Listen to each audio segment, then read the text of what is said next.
সম্মানিত বিয়ার সবাই কেমন আছেন? আলহামদুলিল্লাহ ভালো আছি। আমাদের সাথে একজন কোম্পানির বড় ভাই আছেন। এখন আমরা কিছু কথা বলবো আপনাদের সবজি নিয়ে।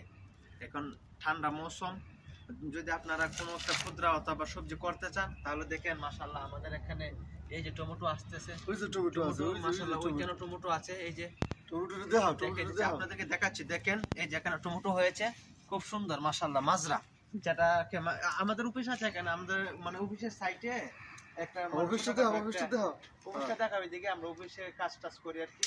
তো এর পাশে মানে একটা ছোট একটা মাজরা করা হয়েছে। আমাদের বড় ভাইয়ারা আছে, কোম্পানির লোক, আমরা সবাই একসাথে মিলে কাজ করি। তো এখানের মধ্যে এই টমেটো হয়েছে, আর ওইখানে আছে, ওইদিকে একটু ঘুরাও, ওইখানে আছে খুব সুন্দর বেগুন, মরিচ, তারপর আলু, তারপরে আছে এই ধনিয়া পাতা, রসুনের পাতা, খুব সুন্দর। আপনার শীতের মৌসুম আসলে যদি অফিসের কর্নারে কোনো জায়গাটাকে থাকে এরকম ভাবে করবেন, নিজে উপকৃত হবে, অন্যজন উপকৃত হবে। ওকে, ধন্যবাদ, সবাই ভালো থাকবেন।